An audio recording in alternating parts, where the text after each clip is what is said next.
I remember a casting director telling me after an audition, you know what's great about you is that you're just like average, like your teeth are crooked and you've got one eye bigger than the other and it makes girls at home feel better. And I was like, cool, okay. I think she pointed out my acne too. And I was like, great, I love being relatable. Somebody gonna cue me or do I cue myself? Cue yourself. Okay. Hey guys, we're back with another episode of Let's Talk Off Camera, so let's get talking. I'm going to say it again. I don't think I'll be able to control myself. Our guest today is so exciting. We've had her husband on. Yes. Jeffrey Dean Morgan, Yes. a.k.a. JDM. JDM. JDM, yes. We tried getting him to Sausage Fest, and it didn't work. Didn't work. Well, did you send the invite? Yeah. No. No. There you go. Next year. Next year. No. You know, you can't expect somebody to show up if they don't know was the the week time, of. the place. Anyway, we have JDM's better half, HBM. HBM. Yes, HBM. yes. She's not Hilarie Dean Morgan. She's Hilarie Burton Morgan. Yes. Yes. She's written a second fabulous book. Yeah. She's a great storyteller, and she's good at everything. She is what I like to think of as if there was an upside down world of me, that would be like in the upside down, I'm Hilarie Burton Morgan and I'm good at everything. But in the right side up world where I live, I can barely get my shoes on my own feet. I can see why you guys are friends, though. She's awesome. I love them. Yeah. As a couple, individually, I just think she's a good girl. Yeah. You know what I like about her? I like that she's honest about real things. I can't Yes. stand women or anyone who aren't Sugarcoat. honest.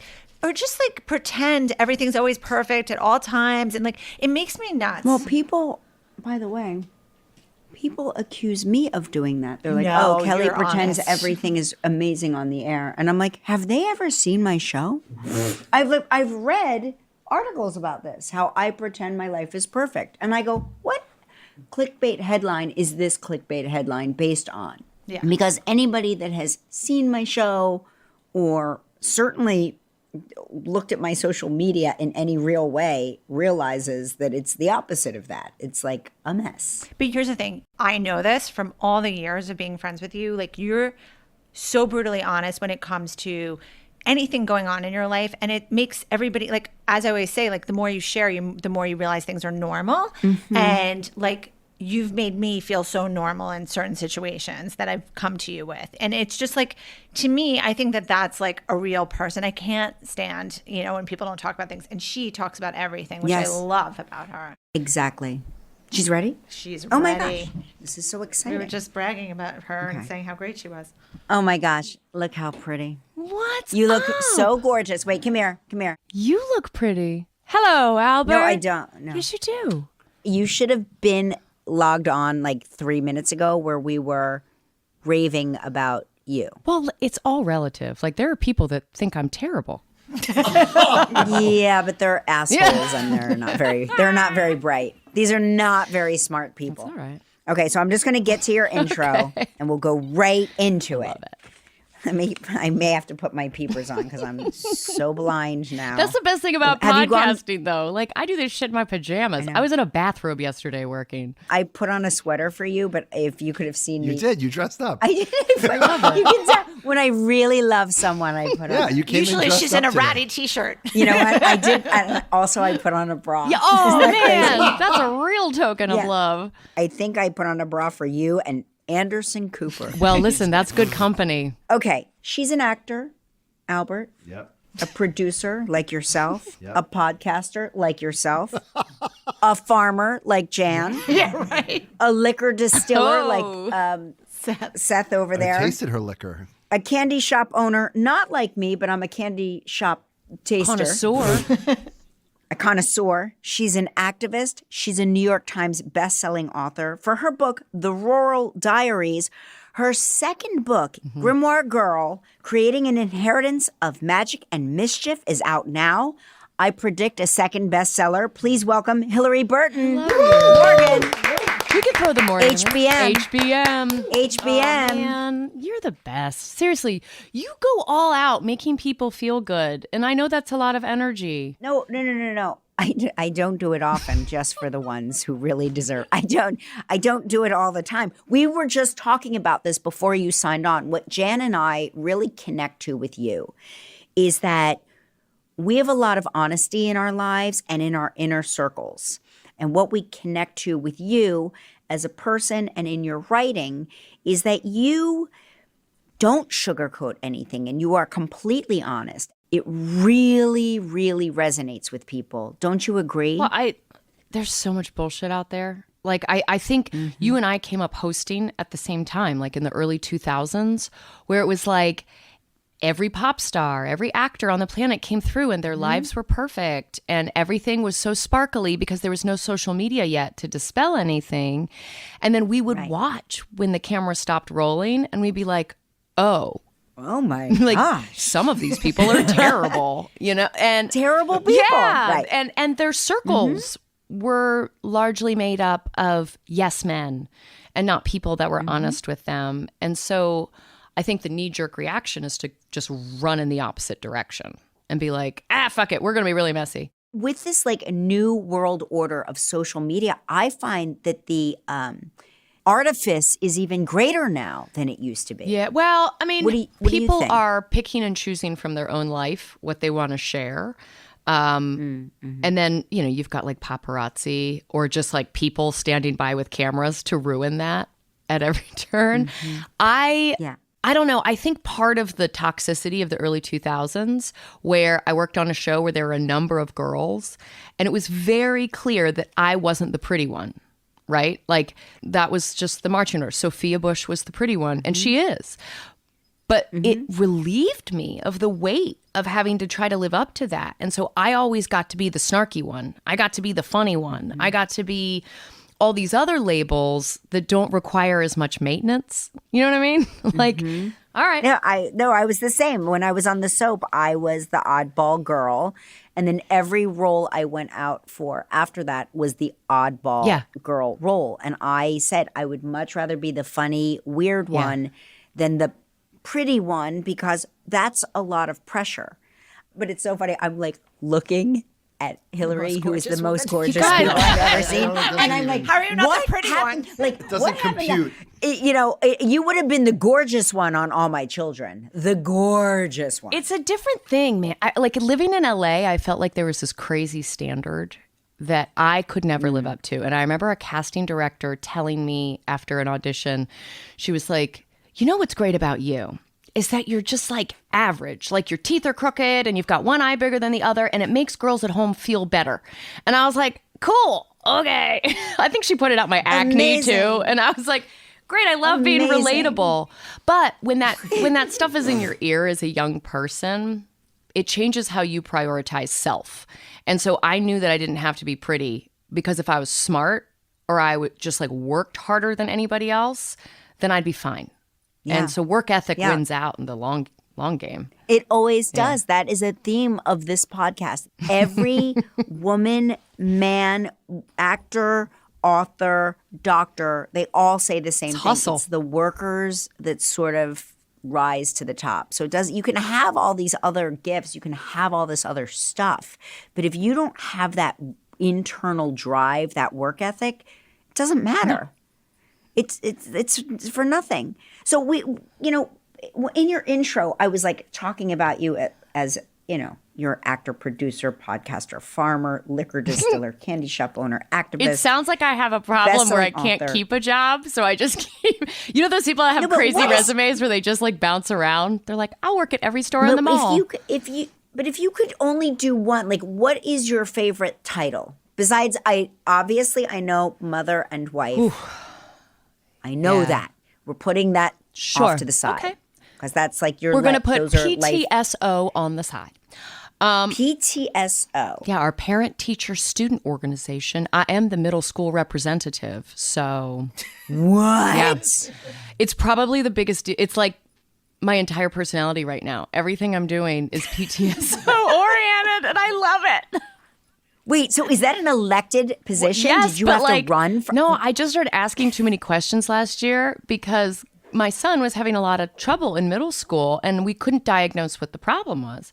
And so I started asking all these questions and I got invited to coffee by a mother and she's like, fantastic. You're in charge of the middle school now. And I was like, what?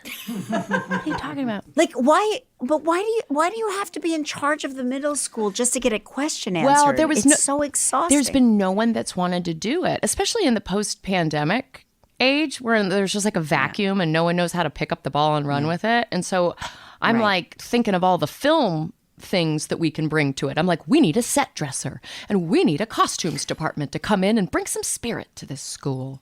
I don't know. I like doing all that. But if it's me all by myself and I have to think about the thing I get most excited to do, it is writing. Like I like hiding out in a room. I like doing the research. I like making a whole outline and then handwriting out every single word and then typing it out so it sounds exactly like I want. You know, like I think after working in television for so long where you can put in a performance, but the final product is up to the discretion of the editor and the director and the producers and so many other people.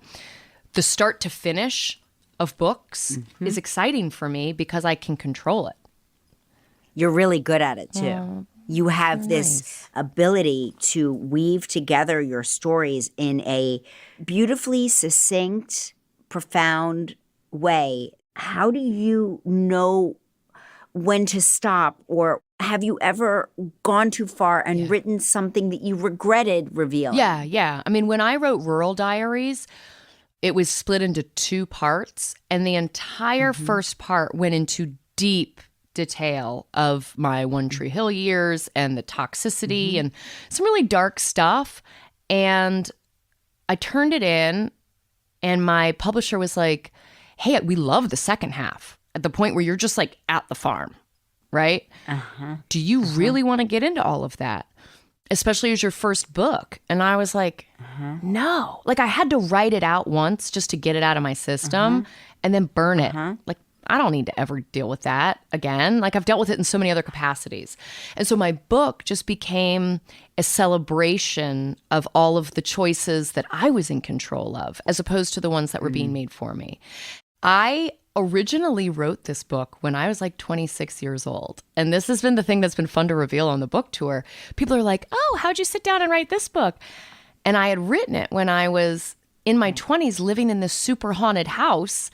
And it was called Spinster Chic. And it was all of these like magical. Spinster Chic. I wrote Spinster Chic because I could not envision a lifestyle where like a man would want to live with a witch like me, you know, like all the weird stuff I'm into, like candle magic and moon ceremonies and the paper mail and all that kind of stuff. No one was going to want to marry me. And so there's chapters in this book that are 100% lifted from those journals. And I gave pictures of them to my publisher and they're on like the website for the book. Yes. I might post them on social media too, just so people can see. Yeah, you definitely should. I like didn't change a word. Yeah, that's amazing. It's cool.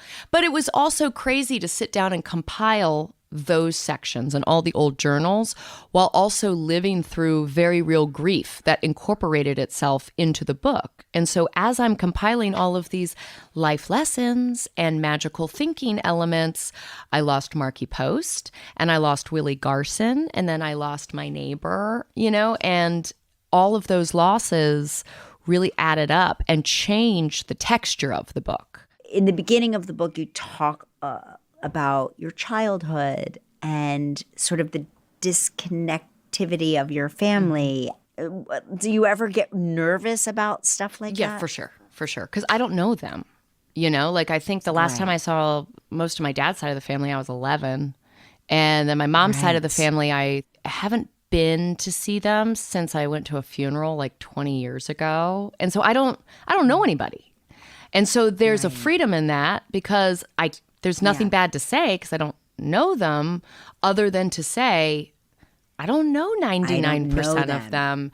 And that's okay. And I think that's what I want to normalize is that we're told there's this narrative like blood is thicker than water. Blood is thicker than water. And for the people that don't have that, for the people who come from potentially toxic families or broken homes or whatever, the ability to pick your loved ones and pick your village is so important. I wish you could see that we're sitting around this table and everybody is silently going, Yeah. everybody's nodding, because we're all very lucky that we have like great chosen families, Yeah. families that we're like not blood relatives, but we sure feel that way, you know? Yeah, I feel lucky that in all these different chapters, because we're transient people, we've had lots of different homes. You find these magic people that just become like aunts and uncles overnight.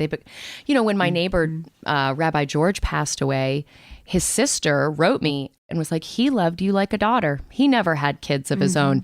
And I never thought that he looked at me that way. I knew that I looked at him as a relative, but to be validated in that way, to know that he cared about me in that way, I want to encourage people to do more of that sharing while people are alive, so that it's not a surprise when they're, no longer with us. Yeah, it's funny. Mark and I had to go to a 50th birthday party. This is years ago. And we'd never left our kids alone. And I think we had maybe for one weekend once, we wound up getting pregnant with Joaquin. And then we were like, we're never going away without the kids again. Because every time we do, we get pregnant. So we left our kids for, I think it was a 3-day weekend with Albert and his partner, Kyle. Yeah. And our kids started, first of all, they did more in one weekend with their gay uncles. Oh, yeah. They went to 15 Broadway shows. They had dinner at Balthazar. Of course. They had oysters. They went to whatever the Brooklyn Food Festival Oh is. yeah, we went to Smorgasburg. Smorgasburg. My kids were changed people.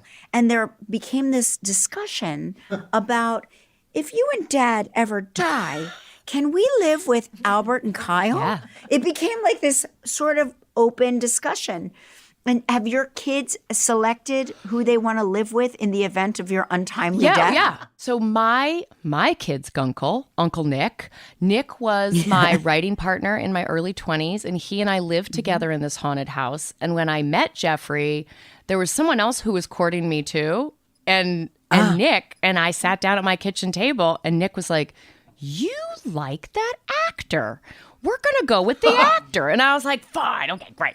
So Nick has been a part of our life since before. Wait. We have to stop. Who else was courting you? It was it's like a dude I worked with in Wilmington. It was like a, crew member. Just like a civilian guy. It was a civilian, and he was lovely, like a perfectly lovely person. But Nick saw me like doodling JDM on corners of paper and was like, "Oh God, Hilarie, just do it. Just do it." Because Jeffrey had invited me to come visit him in New Mexico. And I was like, "No, I'm not going to go." We heard the Oh, story. we know this story. Well, Uncle Nick, Paris or something. Uncle Nick was the reason I went for it. He was like, "Just do it. Go have a sexy time and tell me everything." Yeah.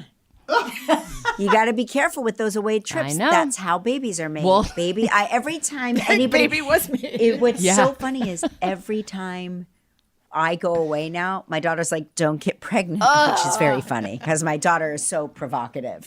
And I was like, "Yeah, don't worry about it. Don't you get pregnant. How about that?"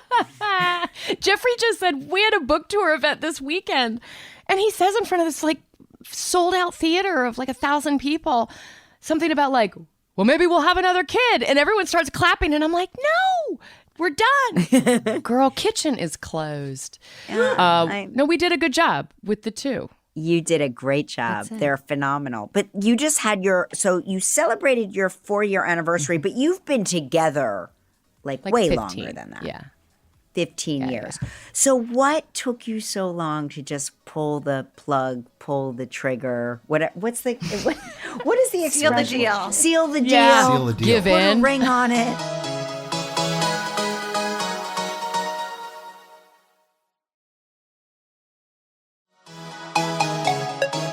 So what took you so long to just pull the plug, pull the trigger? Give in. Yes, give in. Yes. I think we were both really independent people. And so we had like a good thing going, but we had very different ideas of what marriage was. Because Jeffrey's parents were divorced and my parents were still together, but I had a very conservative upbringing. And so my vision for marriage, especially when we first met, was very influenced by my upbringing. And he was like, what are you talking about? All right. Like, let's just have a nice life. Right. And so then at a certain point, like 6 or 7 years in, it kind of flip-flopped. And then all of a sudden he got really serious about getting married. And I was the one that was like, I don't know, we're good. And then something happened after our daughter was born. And like, you've been in a relationship, but you also go through phases where you just really click in.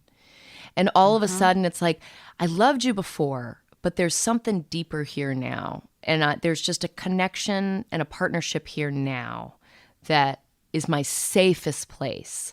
And the idea of getting married in the city with our kids with us was really appealing. And having Jeffrey carry George down the aisle and have Gus at his side, like all of that just meant so much to us, not just as a couple, but as a whole family unit. And I wanted my kids to have that memory. I had opinions about marriage, but I wanted my kids to know that I love their father more than I love my opinions, like that I pick him. And so they even We're all writing this down for some reason. there were almost as many kids at the wedding as there were grown-ups. Like we had balloons and, magic tricks. And I think in the pictures that we posted online, you can see I'm wearing flower crowns and stuff that the little girls had made. Like it was basically a kid's birthday party where we got married. Where two people got and married. And we had a tattoo artist. Yeah, amazing. That's amazing. It's grown-up art. So do they, because George was so little, does she have memories of it? She has a sense memory of it. Like, yeah, right. Anytime we go to the Bowery Hotel, she knows. Like she knows the colors. Like there's this green tile and like green velvet in that hotel, and there's like coral upholstery on the furniture. And in each room, they have like a leather ottoman that's like a rhinoceros or a hippopotamus. And we got one for our apartment. And so she has the sense memory of like, those things equal love to her. Those things equal party. And I like that she has that. Yeah, I don't know if your kids have done this yet, and it's kind of easier for your kids because they are a generation born amongst smartphones. My kids now will say, can we watch home movies? Oh. And they like to watch. If they all come home, say it's Thanksgiving and they're all home. Yeah. Can we watch home movies? And they will watch hours and hours of themselves. My daughter is really funny. She's like, how could you stand it? How did you stand me constantly arguing with me? Because my daughter from a little age was extraordinarily opinionated, extraordinarily. She had a lot of opinions all the time. Girls need to. Yes, and we did not squash that at all, but she's like, can I watch my old ballet recital? And I was like, go for it. And there she is. Everybody's turning in their little tutus. And she's standing there with her hands on her hips, just standing there, staring at the other girls, not moving. And then she turns, sees me with the camera, and goes, stop it, Mommy! That's the whole recital. Meanwhile, all the mothers are like, what does she do at home to stress this child out? Exactly. The horror. So do you have those moments yet? Yeah. Because the kids are super different in age. Gus is 13 and George is 5. So George is mystified watching videos of her brother as like a baby. Yeah. Like that's hilarious to her that he ever, would like run around naked. My kids love naked videos. Naked. Those are funny. My kids were naked until literally like my in-laws who are from Europe. My father-in-law is Mexican, my mother-in-law is Italian, but they were like, you really need to put clothes on these kids now. You're like, truly, because I let them be naked. George, if she could still have her way, is still just like, I'm fine. I don't need clothes. Those are ridiculous. Yeah. We've lived in rural places always. And so there's no neighbors. So all the stuff that you and I grew up with like, oh, put your britches on. There might be peeping Toms, Yeah, right. My kids don't have to worry about that. And like the walk from the house to the pool is just like, forget it. We'll just go naked. Yeah, we don't need it. We don't. Yeah, need it. What are the donkeys aren't going to judge us? The donkeys aren't going to say anything. Every once in a while, there's like an Amazon delivery guy that shows up at the wrong time, and I'm like, no, hide behind a tree. But for the most part, there's been a lot of freedom here, and they enjoy each other. Like my kids, Gus really loves videos of George. Like there was a thing when she was really little, anytime we asked her to say dada, she would just throw up. And we teased Jeffrey so bad, we're like, she hates you, dude.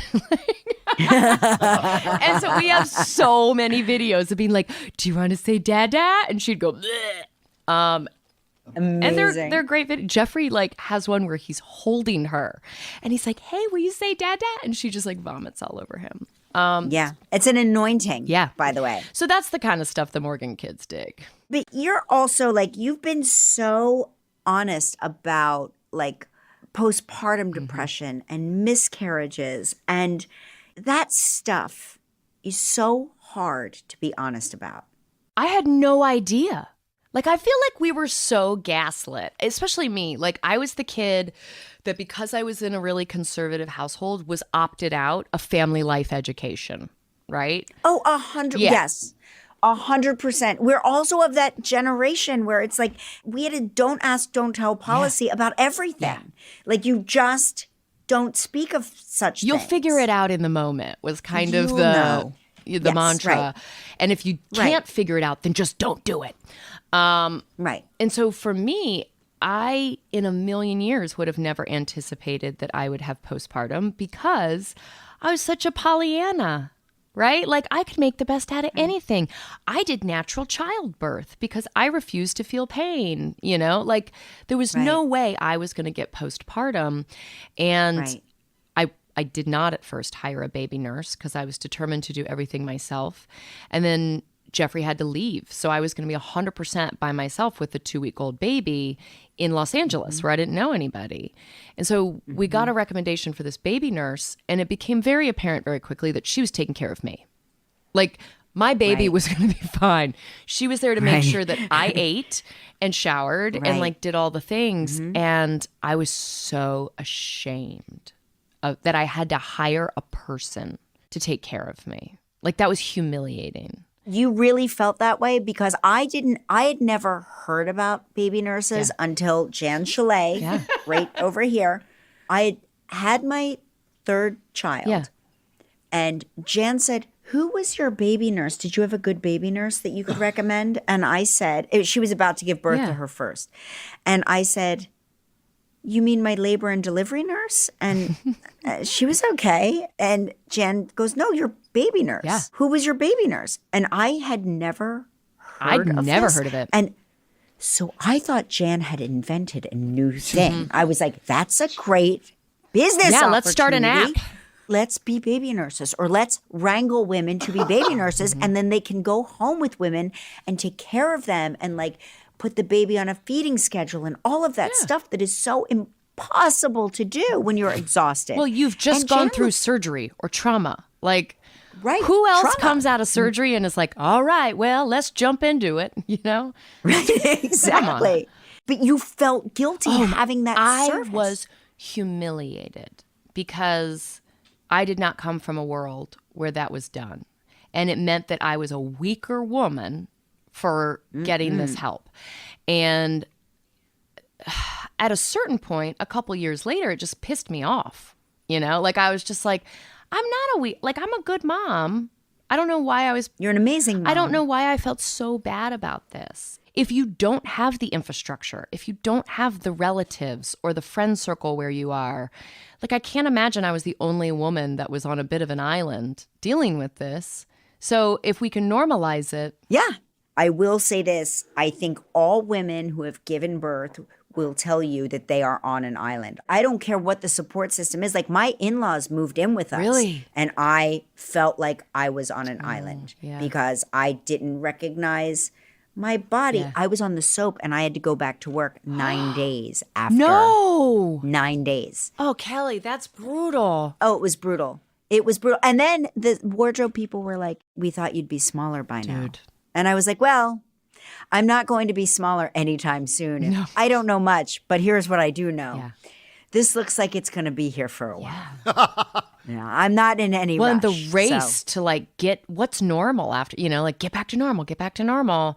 I had much more trouble getting back to normal after George, after my daughter, because I was, 8, 9 years older than when I'd given birth to my son.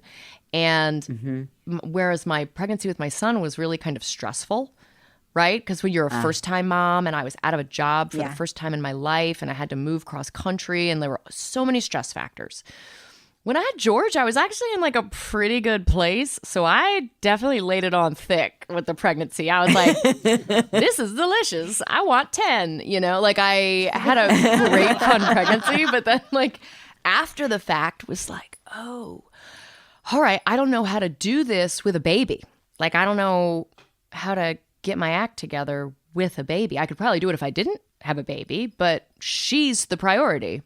I had a real mantra for myself because with all 3 of my kids, I had severe food aversions. Really? But the foods I ate a lot of. So with Michael, I would eat entire bags of lemon and limes with the skins on them. What? Whatever that means. Like I eat don't them like know. an apple? Like an apple. Oh, you I would walk weirdo. around, I love it. Weirdo. With my daughter, like the smell of everything revolted me.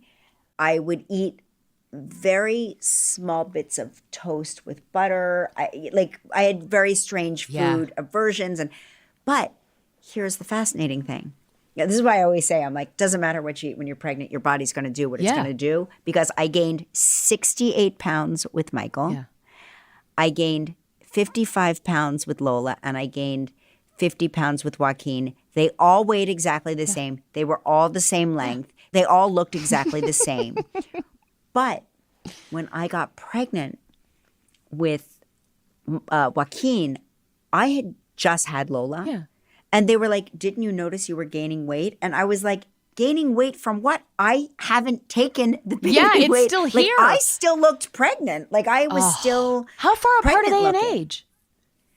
16 Oh months. my God, Kelly. It was crazy. No, it was crazy. I was so mad at me. I don't know why I blamed him. It was totally. It's kind of his fault. It is kind of his Oh, fault. yeah, that's rough. With George, I wanted mustard constantly. And the only thing that you can really put mustard on that's easy when you're running around is hot dogs. And so I was on a hot dog diet with my kid. Yeah. That just, Yum. I mean, it was 9 months of like 3 hot dogs a day, every day. It's amazing. Gross. That's an amazing diet. Listen, they're delicious. What do you want from me? You know, Jeffrey told us that after he read Rural Diaries, he cried. Yeah. Like he had a real cry after he read Yeah. it. And he didn't like read it before. He didn't read any chapters before. He just sat down with the book and read it and cried. What was his reaction when he read this book?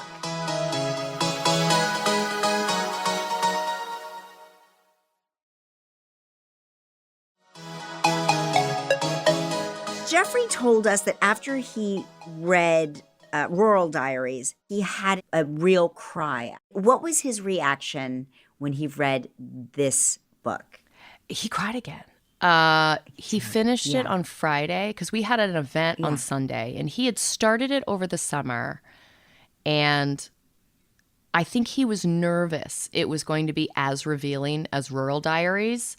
And I think he just didn't know what parts of our life I was going to dissect this time. And he's always been really supportive about letting me say what I need to say and get it out of my system. But it's his privacy too. So I think there was a little bit of nervousness, like, okay, where are we going on this trip? And If he asked you to remove Totally. something, would you remove Yes. it? You would. yes, 100%. He read Rural Diaries before it was out. It had been I see. like the final edit was done. And Right. so it was like a PDF of the final book. So had he said, I really don't want that in there, obviously I would have taken things out. But what he said for Rural Diaries was, this is hard. Are you sure? Yeah.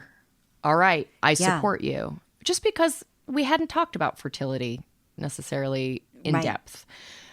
But I'd read so many like hunky-dory books about women that had the best time ever, and it made me feel like Yeah. a loser. So I wanted to do the antithesis. I was going to say it's very interesting because there's a lot of that out there where people talk about their pregnancy in these divine terms, and it's like it's a battlefield. With this one, I think he was relieved, but we went through a good 2 years of a lot of loss, just like people we Yes. really, really loved dying.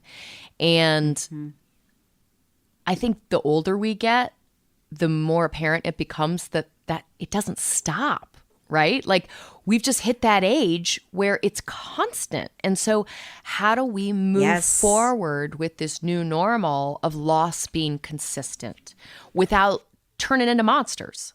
You write about loss and suffering in a way that actually does not shut the reader down, but lifts them up and gives them a deeper understanding of maybe their own unresolved feelings about loss.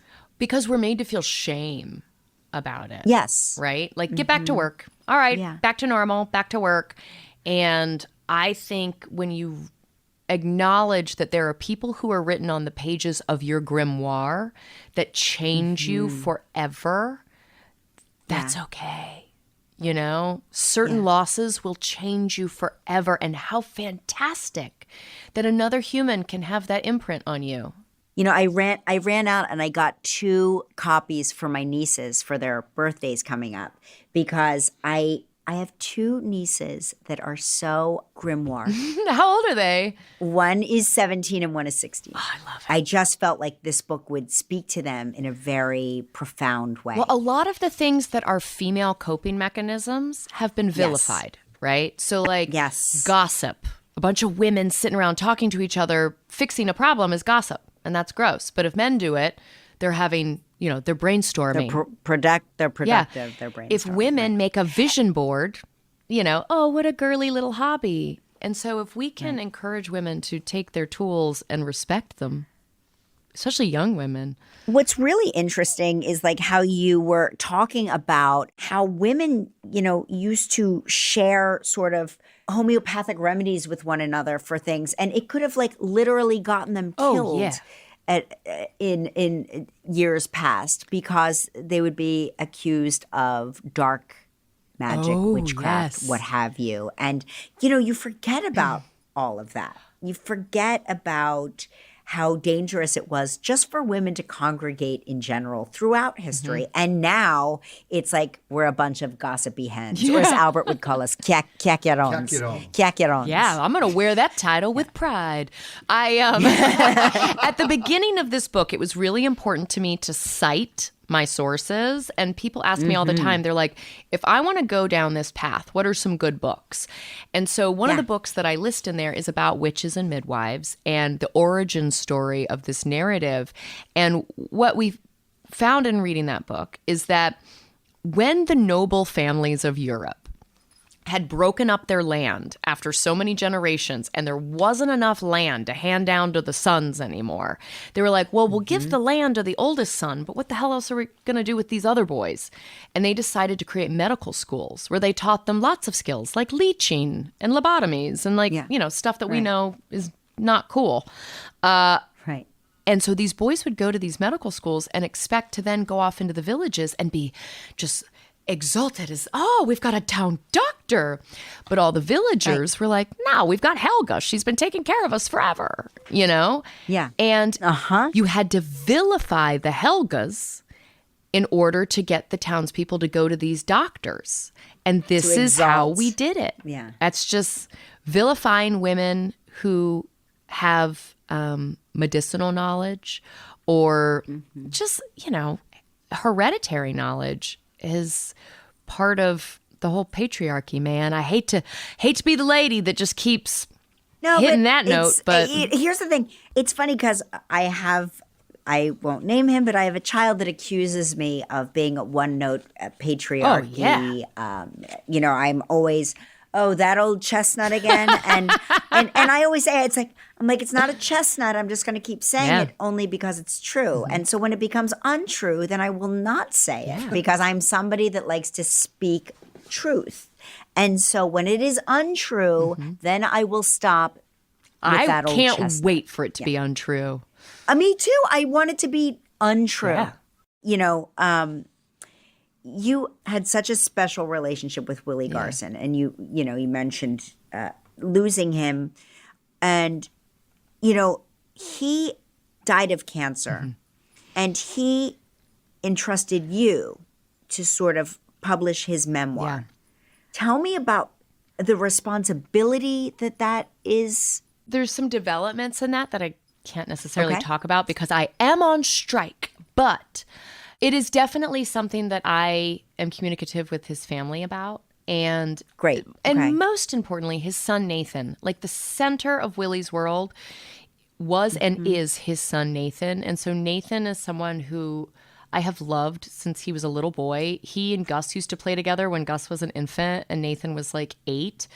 Like when Gus had his first birthday, Jeff was out of town working, and it was Willie and Nathan that came over and played in the backyard with Gus. And like, Willie was my person. And my putting that in this book was important because I believe in transparency. And I believe in like kind of forcing people's hands sometime. Like if I write it in my book that we're putting that book out, then I'm going to force some hands to put that book out. Yes. Yep. So that is something that is really important to me. And I think more than ever, especially with the strike that we are having right now, understanding the plight of the working actor who spends their whole life piecing together character arcs and little jobs here and little jobs there, but they add to the richness and the fullness of the story in a way that if you didn't have it, you wouldn't have a story. Like what he added to Sex and the City and White Collar and like every show that he was a part of, he added the flavor. And I want to honor not just him in that, but all of the character actors out there that make the work better.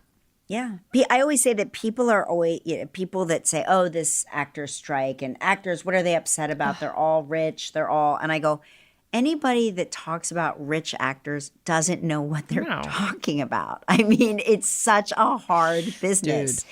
And most actors never earn a living as an actor. No. It's all their side hustles. It's all the stuff they have to do to get by.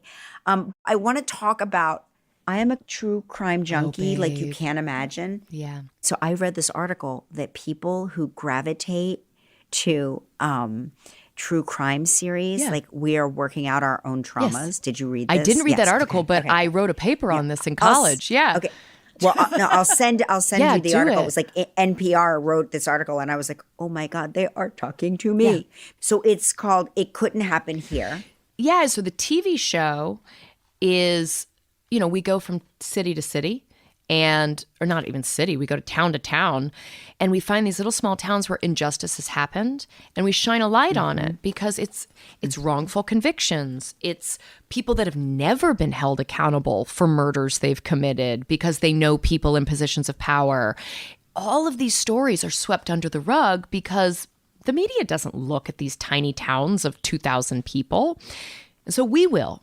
And we are doing a podcast. It Couldn't Happen Here. It's an iHeart show that is launching now. Amazing. And what that allows us to do is, TV show's 42 minutes, and you can only fit so much information into 42 minutes. But when we go to these towns, we're there for over a week. So we have hours and hours and hours and hours and hours of interviews and footage and information that we now get to give to people through this podcast format. I mean, don't you, I'm not just saying this because we are on my podcast, but don't you love do. podcasting? I love It's the greatest. It feels like you can just take a breath, right? Like we're not sprinting to just get to the commercial break. Like you can actually have a conversation. A real conversation and like actually get things out there. Yeah.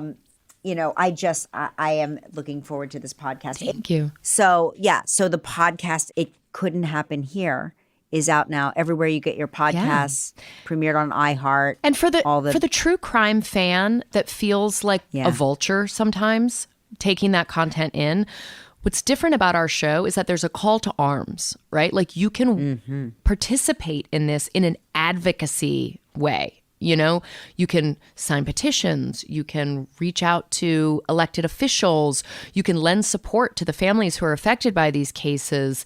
And that's what makes our show different from a lot of these other productions, is that we don't just want to shine a light on the problem, we want to be a part of the solution. And we've already helped exonerate a man in Georgia. We have another case in Tennessee that we've been very productive in helping, the Tennessee Innocence Project, bring new evidence to light. We have someone on death row in Ohio, and jurors have come forward after our show aired and said, "Oh my God, we didn't know any of that."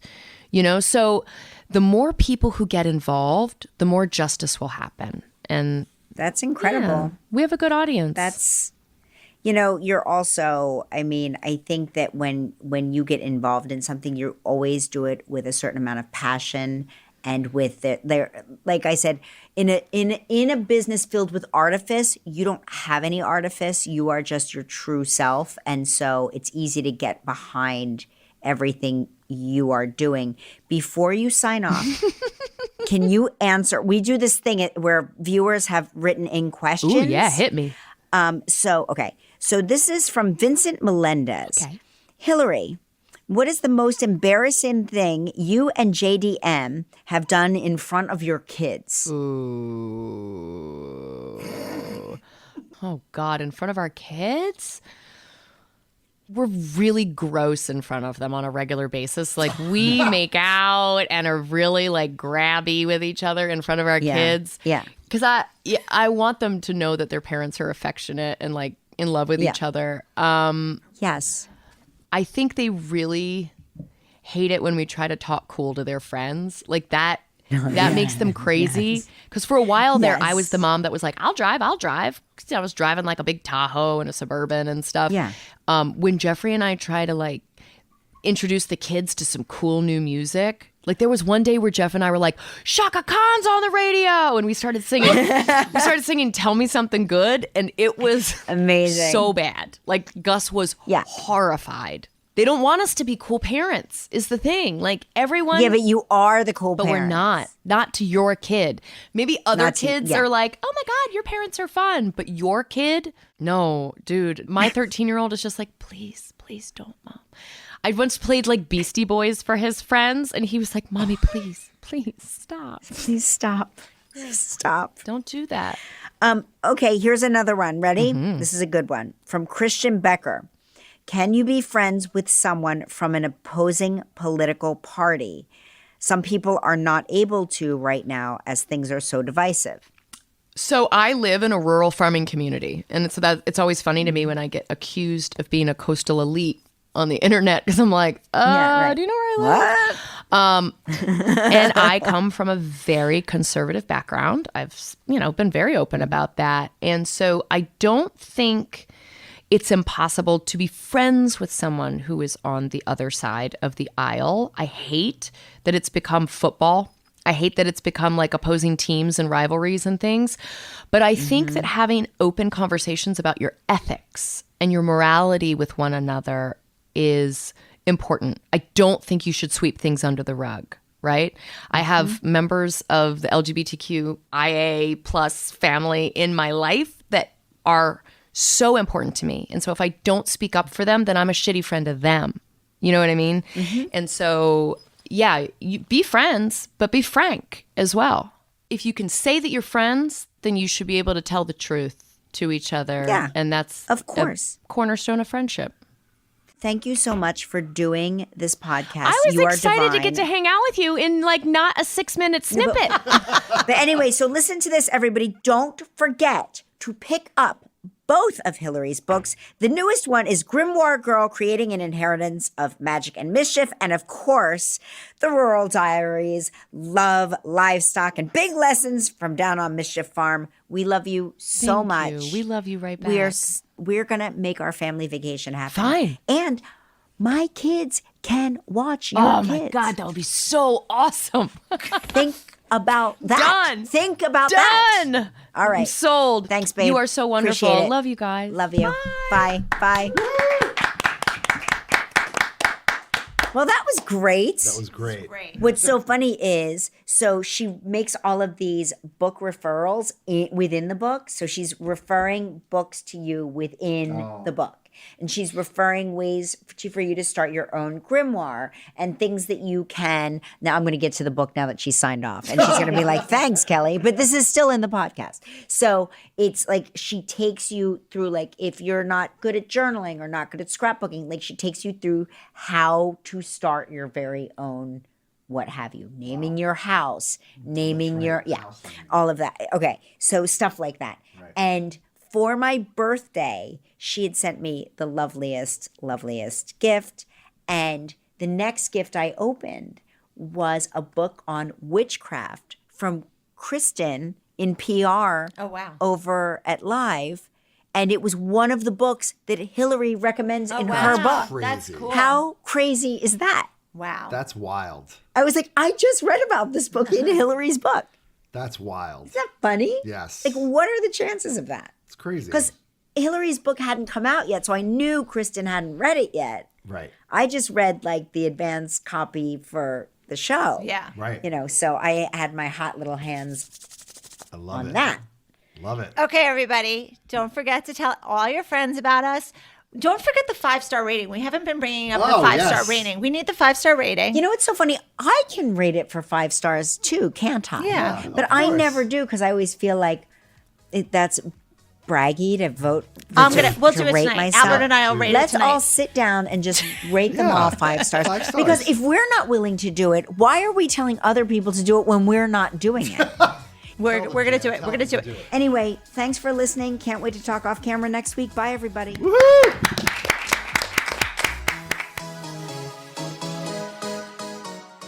Let's Talk Off Camera with Kelly Ripa is a co-production of Melojo Productions and PRX Productions with help from Goat Rodeo.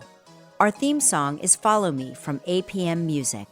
From Melojo, our team is Kelly Ripa, Mark Consuelos, Albert Bianchini, Jan Chalet, Devin Schneider, Michael Halpern, Jacob Small, Roz Therian, Seth Gronquist, and Julia Desch. From PRX Productions, our team is Kara Schillen, Genevieve Sponsler, Megan Nadolski, Isabel Kirby McGowan, Edwin Ochoa. Additional sound design by Terrence Bernardo. The executive producer of PRX Productions is Jocelyn Gonzalez. This show is powered by Stitcher.